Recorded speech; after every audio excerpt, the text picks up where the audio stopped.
Assalamualaikum warahmatullahi wabarakatuh. Hai semua, perkenalkan nama saya Sylvie Sekina dengan NIM 2433700 dari Prodi S1 Statistika, Fakultas Matematika dan Ilmu Pengetahuan Alam. Sebelumnya, saya meminta izin kepada dosen pengampu mata kuliah Umum Pendidikan Kewarganegaraan, yaitu Profesor Susi Fitria Dewi Esos, MSI, PhD. Dan di mana saya berasal dari sesi 308. Nah, baiklah, sekian perkenalan diri saya. Saya akan melanjutkan pembahasan jawaban ujian tengah semester saya. Nah, di sini saya sudah mencantumkan soal nomor satu. Yuk kita simak jawaban nomor satu dari saya. Nah, di sini hasil dari analisis kesenjangan pendidikan kewarganegaraan dan realitas yang saya dapatkan adalah, nah, seperti yang kita telah lalui di dalam pendidikan di Indonesia, mulai dari SD, SMP, SMA, hingga perguruan tinggi pada saat ini, kita selalu mendapatkan mata kuliah atau mata pelajaran pendidikan kewarganegaraan. Nah, hal ini tidak luput supaya kita tahu bagaimana berkewarganegaraan yang baik di Indonesia. Nah, tujuannya apa? Tujuannya untuk membentuk warga negara berkarakter, lalu paham dan taat akan norma. Nah, dari berkarakter dan taat norma itulah timbul yang namanya menjunjung tinggi toleransi dan persatuan. Dari situlah kita menerapkan ilmunya itu secara bertanggung jawab. Namun realitasnya bertolak belakang dengan yang terjadi di kehidupan sehari-hari kita. Ya, kita di sekolah ataupun di dalam berkependidikan itu kita mempelajarinya. Tetapi realitasnya banyak sekali hal-hal yang seharusnya tidak terjadi gitu loh, yang kita pelajari gitu. Nah, contohnya seperti apa? Tawuran, intoleransi, kekerasan atas nama agama. Hal ini kan sering terjadi kan di kehidupan sekeliling kita ini gitu. Nah, hal ini menunjukkan bahwa pendidikan kewarganegaraan yang kita pelajari itu belum diimplementasikan di kehidupan sehari-hari. Dikarenakan apa? Dikarenakan kita menganggap bahwa itu hanya sebuah teori, tidak perlu diterapkan. Nah, hal itu salah. Hal itu membuat tolak belakang yang dalam realitas kita jadinya, gitu. Nah, faktor penyebabnya apa? Faktor penyebabnya seperti pembelajaran masih berfokus pada teori saja. Ini yang kita ungkapkan tadi, kan. Banyak sekali satuan pendidikan itu, pendidikan kewarganegaraan itu hanya mengajarkan sebagai teori saja, tidak diimplementasikan, gitu loh. Nah, lalu kurangnya penanaman nilai karakter dan moral. Ini saya rasakan di generasi sekarang itu. Minimnya nilai karakter dan moral di generasi muda Indonesia. Hal itu miris. Nah, lalu pengaruh lingkungan sosial dan agama. Cepat penyebaran berita hoax dan isu sara di media sosial. Terlebih lagi sekarang itu didukung oleh penerapan AI. Ya. Lalu rendahnya toleransi antar kelompok. Seperti rendahnya toleransi antar umat beragama. Ya, contohnya seperti apa nih? Contoh kasusnya. Kasus ini terjadi di Sumatera Barat baru-baru ini. Ya, saya dapatkan ini berita ini dari BBC News Indonesia. Kasus perusakan rumah doa umat Kristen di Padang, 2 anak luka dan 9 orang ditahan. Ini akibat intoleransi yang sangat tinggi. Nah, yang berarti toleransinya minim. Nah, solusinya apa gitu loh? Solusi dari kasus ini dan juga dari analisis ini. Nah, yaitu meningkatkan sikap toleransi yang paling penting. Yang kedua, menghormati perbedaan agama.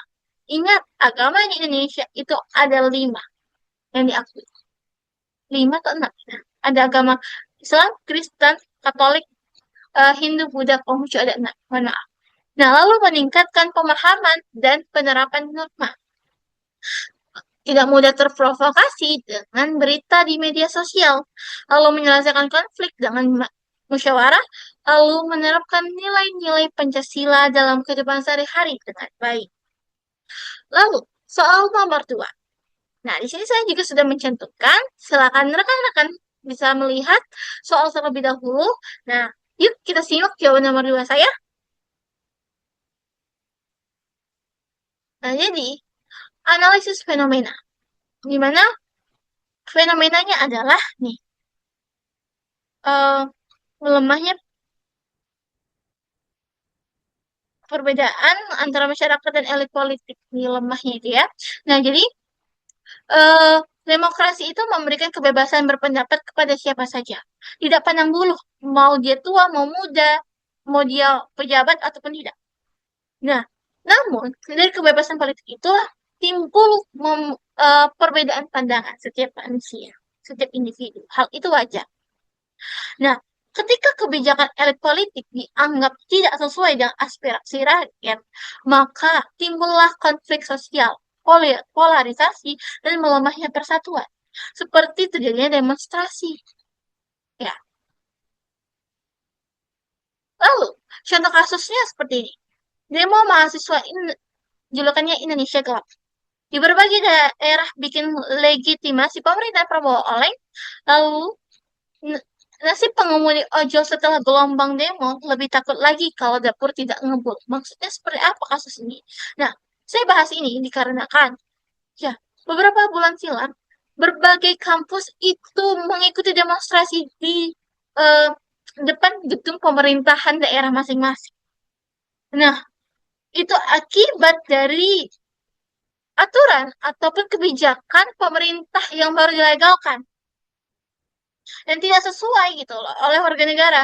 Nah, seperti ini mirisnya pengemudi ojol yang seharusnya dia mengantarkan paket makanan, dia tidak ikut demonstrasi, malah menjadi korban akibat dari demonstrasi itu, yaitu terlindas oleh aparatur negara sipil, oleh satuan kepolisian. Hal itu miris gitu. Akibat akibat kebijakan kenaikan gaji DPR pada saat itu. Nah, dari situ, dari kasus itu, bagaimana kita itu warga negara menimbulkan sikap nasionalisme dan patriotisme. Nah, yang pertama, menyampaikan kritik secara baik tanpa adanya kekerasan. Lalu, yang kedua, mengutamakan kepentingan negara. Banyak sekali sekarang, elit politik itu bukan mengutamakan kepentingan negara, tetapi mengutamakan kepentingan pribadi.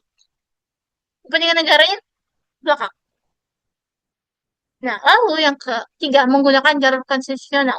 Sebenarnya jalur yang paling tepat, supaya tidak ada terjadinya demonstrasi, kekerasan. Nah, kalau menghindari tindakan anarkis. Seperti tadi itu, demonstrasi tadi itu menimbulkan tindakan anarkis kalau berbagai eh, gedung pemerintahan dibakar oleh warga negara akibat kebijakan yang tidak sesuai oleh warga negara yang dibuat oleh elit politik. Nah, lalu contoh sikap warga negara seperti apa supaya hal itu tidak terjadi lagi gitu. Yang pertama, demonstrasi secara damai dan tertib. Ketika kita melakukan demonstrasi, sebaiknya demonstrasilah yang baik dan damai, tanpa ada kekerasan, tanpa ada anarkis sedikit pun, baik dari pemerintah maupun dari warga negara, supaya tidak menjadi kericuhan. Lalu membuka ruang diskusi publik. Hal ini perlu menurut saya. Diskusi publik ini bukan hanya untuk warga negaranya saja, tetapi juga antar warga negara biasa dengan pemerintah, elit politik, supaya keduanya tahu apa permasalahan, apa permintaan dari warga negara yang diperlukan, yang seharusnya gitu. Dan lalu kritik melalui media secara santai. Hal ini perlu. Dikarenakan kritik warga negara Indonesia itu telah dikenal sebagai kritik paling pedas di dunia. Nah, hal itu harus kita perbaiki. Seperti itu. Oke, lanjut ke soal nomor 3. Di sini sudah ada soalnya, silakan rekan-rekan membaca. Yuk kita simak jawaban nomor 3 dari saya. Nah, di sini analisis hubungan rendahnya kesadaran hukum ya. Jadi kesadaran hukum menurut website pemerintah, yaitu adalah sikap dan perilaku yang menaati hukum tanpa paksaan. Jadi itu timbul dari diri kita sendiri. Tidak ada yang memaksa, tidak boleh ada yang memaksa. Nah, lalu rendahnya kesadaran hukum itulah yang tanpa paksaan tadi itu terlihat dari pelanggaran aturan Satlantas dan pajak. Seperti rendahnya tingkat pembayaran pajak dan banyak sekali pelanggaran aturan Satlantas. Satlantas adalah satuan lalu lintas. Hal ini disebabkan dari kondisi sosial seperti kurangnya pemahaman hukum, rendahnya kepercayaan pada pemerintah, dan budaya permisif terhadap pelanggaran. Nah, ini akibat dari tindakan-tindakan yang kurang tadi. Lalu, peran warga negara seperti membayar pajak tepat waktu, mematuhi aturan yang berlaku, meningkatkan kesadaran hukum di lingkungan sekitar, menjadi contoh bagi warga yang lain dalam kepatuhan hukum. Maksudnya seperti apa? Nah, poin yang terakhir ini merangkum dari tiga tadi. Ketika kita membayar pajak tepat waktu, mematuhi aturan yang berlaku di Indonesia, seperti mematuhi aturan Satlantas, gitu kan. Nah, dan juga kita meningkatkan kesadaran hukum kita ini, itu menjadi sebuah contoh untuk warga negara Indonesia yang lain gitu bahwa membayar pajak dan aturan itu penting loh. Gitu. Nah, kita sebagai contohnya, nah itu adalah dedikasi warga negara yang baik. Lalu, nah, contoh kasus konkretnya seperti apa? Contoh kasusnya itu diterbitkan di Dewan Ekonomi Nasional. Ini adalah websitenya, yang dimana rendahnya kepatuhan pajak kehambat Indonesia jadi negara maju. Jadi dengan uh, bayar pajak yang rendah itulah. Karena di sini dicantumkan bahwa hanya 7 sampai 8 juta orang yang membayar pajak dari 300 juta penduduk dan hanya 0,5% perusahaan yang melaporkan pembayaran pajaknya. Nah, hal ini bagaimana? Ketika kita hal ini bisa menghambat ambisi negara kita itu menjadi sebuah negara maju di Indonesia 2045, yang mana Indonesia emas, Indonesia maju. Bagaimana negara mau maju ketika kita warga negara tidak membayar pajak? Artinya tidak bisa memenuhi kebutuhan kayak mana pemerintah memenuhi kebutuhan warga negara ya ketika kita sebagai warga negara tidak membayar pajak, tidak menjalankan kewajiban kita. Seperti itu. Nah, lalu contoh konkret lainnya seperti tidak melanggar lalu lintas. Di sini bayangkan 4 orang digonceng dalam satu motor, lalu tidak melanggar aturan administrasi. Nah, seperti yang kayak eh, ini ya, seperti pada pedagang kaki lima itu ditertibkan pedagangnya di tepi jalan. Oke, yuk simak soal nomor 4. Wow, kita sudah di nomor 4. Nah, di sini kita akan membahas mengenai eh, bagaimana peran warga negara dalam mencegah dan melawan korupsi. Saya akan membacakan hasil analisis saya. Nah, di sini hasil dari analisis peran warga negara dalam korupsi ini seperti apa? Yang pertama, membangun sikap jujur dan integritas. Ya, sikap jujur dan integritas itu perlu diterapkan, ditumbuhkan di tiap warga negara. Bukan hanya pemerintah, tetapi warga negara juga. Lalu menolak segala bentuk kecurangan. Sepertinya ini harus ditingkatkan. Terlebih ketika pemilu. Ada yang namanya serangan fajar ya. Mungkin itu tidak asing bagi kita. Nah, jadi bukan hanya pemerintah yang melakukan korupsi selama ini, tetapi warga negara juga. Ya, itu harus kita hindarkan. Lalu berani mengawasi penggunaan dana publik. Terlebih lagi sekarang, pemerintah sudah menerbitkan, gitu. Menerbitkan keuangannya, gitu. Nah, kita berani mengawasinya, penggunaan dana tersebut, kemana alokasi dananya. Nah, lalu berani melaporkan dugaan korupsi apabila terjadi. Sekecil apapun korupsi itu, perlu yang adanya tindakan laporan. Karena kalau tidak dilaporkan, ya akan berkembang biak terus gitu. Lalu mendukung transparansi pemerintahan. Selanjutnya contoh dalam kehidupan sehari-hari, contohnya seperti tidak mencontek. Ya, ini dalam kehidupan mahasiswa ataupun siswa ya, lalu tidak memasukkan absensi atau data. Ini sering sekali terjadi di perkuliahan. Ada yang namanya istilah tipset, titip absen. Lalu tidak melakukan plagiarisme. Jujur dalam tugas dan ujian, karena sekecil apapun nilai, ketika itu memang hasil dari kita sendiri, ya rasanya lain. Gitu. Puas rasanya, tingkat puasnya rasanya lain. Ketika nilai kita 100 tapi bukan hasil dari kita sendiri. Lalu bertanggung jawab dalam amanah yang diberikan. Nah, ini kehidupan sehari-hari, terlebih dalam kehidupan kampus kita gitu. Lalu contoh dalam konteks bernegara. Ya, contohnya seperti apa? Contohnya seperti ikut serta mengawasi kebijakan publik, lalu mendukung kerja KPK, menyuarakan kritik terhadap penyalahgunaan anggaran, dan melaporkan praktik korupsi. Baik itu di lingkungan apapun itu, bukan hanya pemerintahan saja. Ya. Lalu, nah contoh kasusnya seperti ini. Ini diterbitkan oleh KPK pada 7 Agustus tahun lalu. KPK tetapkan 2 tersangka korupsi pengelolaan dana bantuan sosial Bank Indonesia dan Otoritas Jasa Keuangan. Dari mana ini pelakunya 2 orang, ya, HG dan inisial HT, HG dan SE, selaku anggota Komisi DPR 2019 hingga 2024. Dan di mana tindakannya itu pencucian uang. Jadi istilahnya gini, mereka itu sudah melakukan anggarannya. Tapi setelah itu mereka menaikkan anggaran tersebut. Nah, kemana anggaran itu pergi? Anggaran tersebut masuk ke rekening pribadi atau rekening penampungan staf. Untuk apa? Untuk pembelian aset dan kepentingan pribadi mereka. Nah, itu contoh korupsi yang terjadi di lingkungan DPR, di bagian elit politik. Seperti itu. Nah, hal ini perlu kita tuntaskan. Jangan sampai terjadi kesenjangan hukuman.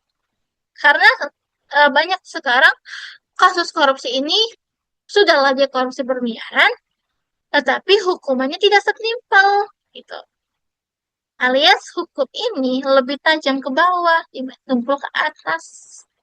Nah, seperti itu. Ini adalah salah satu dari berbagai korupsi terjadi di Indonesia. Oke, lanjut kita ke jawaban nomor 5. Di sini kita akan membahas mengenai hak-hak asasi manusia. Ya, kita disuruh analisis bagaimana hubungan antara perlindungan HAM dan upaya menjaga keutuhan NKRI, Negara Kesatuan Republik Indonesia. Dan bagaimana seharusnya warga negara bersikap dalam menghadapi konflik tersebut. Nah, dari sini analisis hubungannya adalah ini pengertian HAM ini saya ambil dari website Kementerian Pertahanan Indonesia, Kemenhab. Nah, ini mana hak asasi manusia adalah hak-hak mendasar yang melekat pada diri setiap manusia sejak lahir yang bersifat universal, kodrati, dan tidak dapat dicabut. HAM itu dijamin dalam kehidupan bernegara. Ini mana ketika dijamin, maka seseorang mendapatkan perlindungan HAM-nya. Perlindungan HAM itu sangat penting bagi setiap individu Indonesia. Untuk keadilan, rasa aman, dan kepercayaan. Nah, bagaimana ketika HAM itu tidak dilindungi, maka setiap individu alias warga negara Indonesia itu tidak merasakan keadilan, rasa amannya tidak ada alias risih dia. Amannya mana katanya. Dan kepercayaan itu tidak ada gitu loh. Nah, lanjut. Hubungannya dengan NKRI apa? Seperti pelanggaran HAM menurunkan kepercayaan rakyat. Berkali-kali kasus HAM itu tidak terselesaikan, menurut saya. Ya. Itu menurunkan kepercayaan rakyat gitu loh terhadap pemerintah. HAM itu tidak sering dilanggar, ngapain saya juga mau mempercayakan gitu kan. Lalu dapat memicu konflik sosial.